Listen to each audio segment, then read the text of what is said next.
Green Online. Nilipokea clip kwenye simu yangu ya yule jamaa aliyefukuzwa chama ambaye ni ndugu Boniface Jacobo na ambaye alikuwa meya wa manispaa ya Ubungo, ikijaribu kupotosha. Mimi kama mjumbe halali wa baraza la madiwani nikaona sio vema nikakaa kimya, tukabariki maneno ambayo yako kinyume na utaratibu, kwa sababu mtu kama amefukuzwa kwenye chama chake halafu anatafuta tena wachawi wengine. Kabla sijasema haya maneno, hizo hoja zake 13 alizozisema nimezirudia mara kwa mara, ziko hoja 13.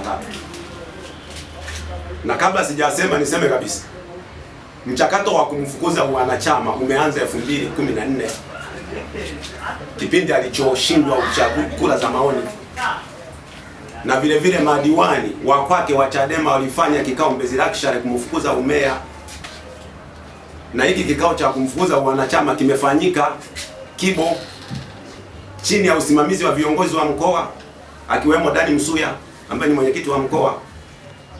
Sasa sitafute mchawi asirukie kwa mama ambaye ni mkurugenzi MD wa manispaa ya Ubungo kwamba ni mlasimu. Wachawi ni wao wenyewe. Angalia wabunge wanavyotibuka, wanavyokimbia kina 30 na wengine. Hiyo namaliza, naomba tu nimjibu hoja zake zisizo na mashiko. Mimi kama diwani wa kata ya Kimara na mjumbe wa halmashauri au na mjumbe wa baraza la halmashauri ya manispaa ya Ubungo, sijafurahishwa na kitendo alichokisema aliyekuwa meya. Mambo yote aliyosema sio kweli.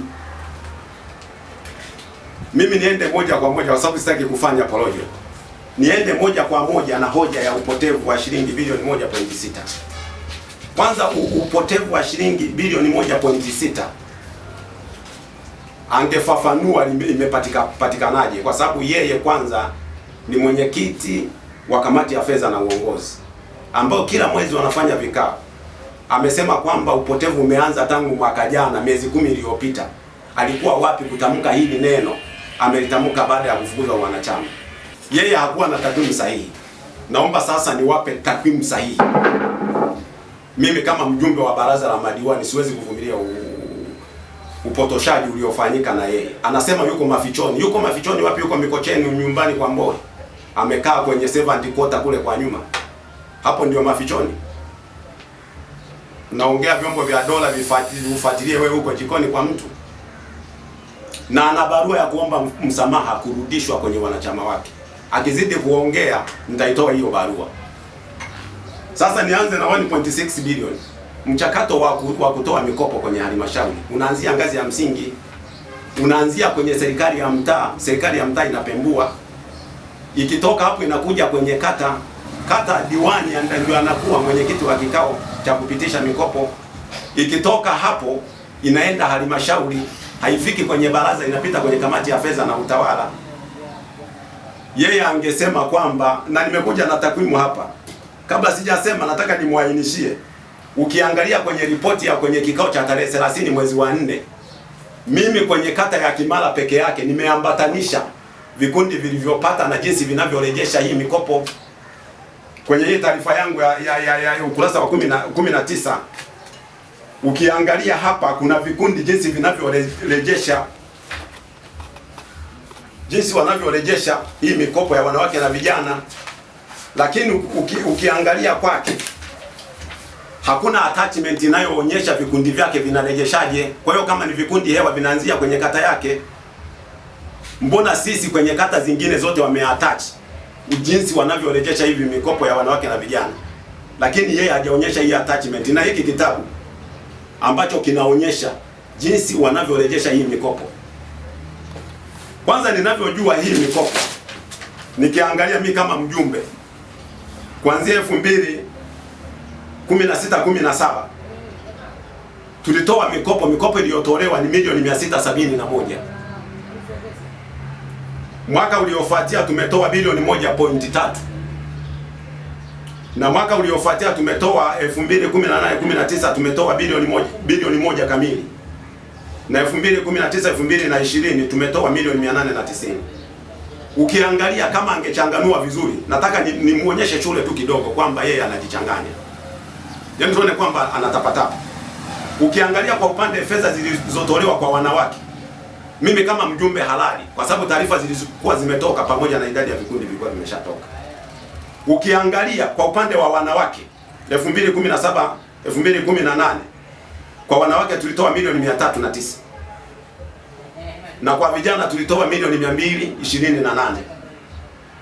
Mwaka huo nakiri kabisa hatukutoa kwa walemavu, na yeye ajibu kwa nini hakutoa kwa walemavu kama mwenyekiti wa kamati ya fedha na utawala, kama sio udhaifu. Mwaka uliofuatia 2018 2019 kwa upande wa wanawake tulitoa bilioni 1 na kwa upande wa vijana tulitoa milioni 977 na mwaka huo kwa walemavu tulitoa milioni 83.2. 2019 2020 kwa upande wa wanawake tulitoa milioni 278 na kwa upande wa vijana tulitoa milioni 313 na kwa upande wa walemavu tulitoa milioni 101.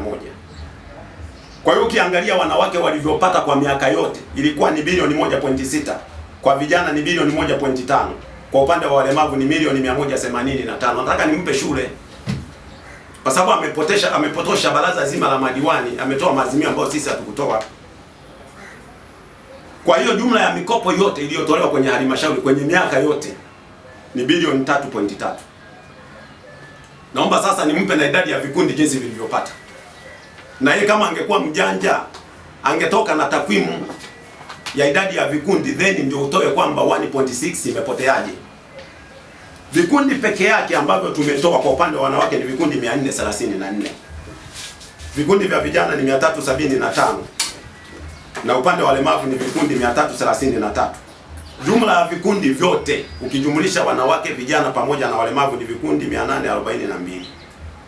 Na jumla ya fedha zote zilizotolewa, fedha zilizorejeshwa ni milioni 887. Deni la mikopo ambayo tunadai kwa miaka yote mpaka wale ambao wamepata juzi ni bilioni 2.4. Ni bilioni 2.4. Sasa nataka niseme kwa sababu mimi nimechambua sana, nimesikiliza na kuchambua na kuandika kwamba huo ni upotoshaji wa aina gani. Alitakiwa kusema mapema, yeye ndio mwenyewe amedanganya baraza la madiwani. Uwezo ukatuchafua. Sisi tunaelewekaje? Then unamwomba rais akuhurumie. Dili kwanza na chama chako. Amesema eti kuna upotevu, anasema kuna upotevu, kuna ufisadi wa bilioni 1.6. Unasema kuna ufisadi, halafu unasema hazijarejeshwa. Kwa hiyo hapo ni kujichanganya. Tushike lipi sasa? Waandishi wa habari tunashika lipi? Kwamba zimeibiwa, halafu baadaye anasema hazijarejeshwa. Mimi najua kwenye baraza la madiwani tulichoazimia tutengeneze mikakati ni jinsi gani tutaweza kurejesha hizo pesa. Kwa sababu moja ya sheria ni kwamba lazima 10% tuwezeshe wanawake, vijana pamoja na walemavu. Tumetimiza hiyo sheria. Na mimi nampongeza huyu mama. Nampongeza kwa sababu mwaka jana yeye kama aliyekuwa meya tulifanya kikao cha kawaida, mama tukampa cheti cha pongezi. Hahitaji hata kuwa na shule la darasa la 7 au la 4 au kuwa na degree au diploma. Mwaka jana tumempa cheti mweka hazina pamoja na huyu mama. Leo anasema kuna ufisadi, kuna hela haijarejeshwa. Sasa waandishi wa habari mnataka tushike lipi? Huo si upotoshaji? Mimi nilisema labda angesema neno moja, kuna ufisadi, lakini yeye mwenyewe anajichanganya. Hivi nahitaji kuwa na waandishi wa habari, si mlikuwepo wakati tunatoa cheti? Leo tena anageuka. Asuluhishe mambo yake na chama chake. Au aendelee kuomba ule msamaha, watamsamehe, na wamempa masharti aongee na waandishi wa habari. Kupotosha umma.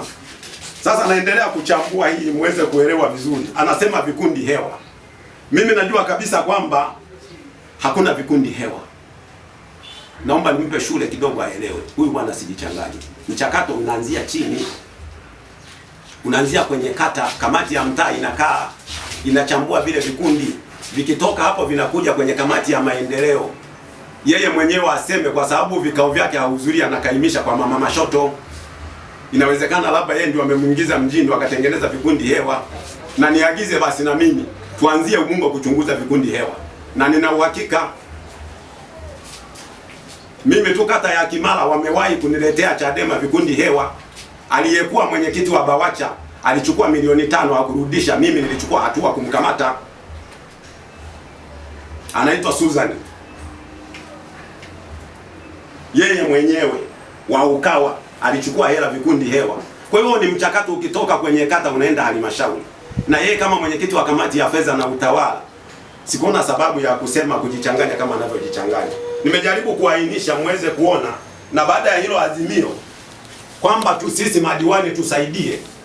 Mimi niliibuka kila diwani tumeazimia akaongee na afisa maendeleo pamoja na watu wake wakata pamoja na maafisa na wenye viti pamoja na wajumbe. Mimi tayari nimeshaanza kufanya kazi. Kwa mfano hiki ni kikundi, waandishi mnakiona, kilichofaidi bajaji na wana uniform.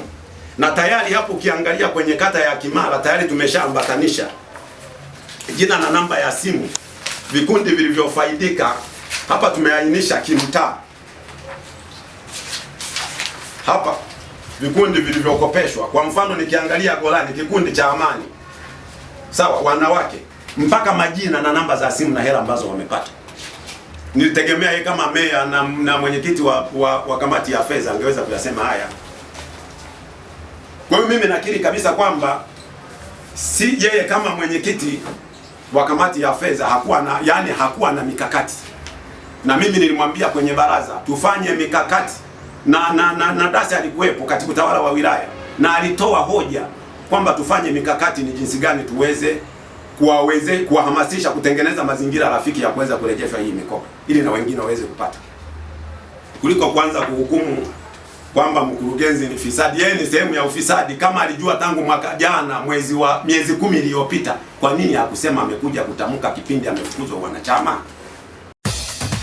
Green Online.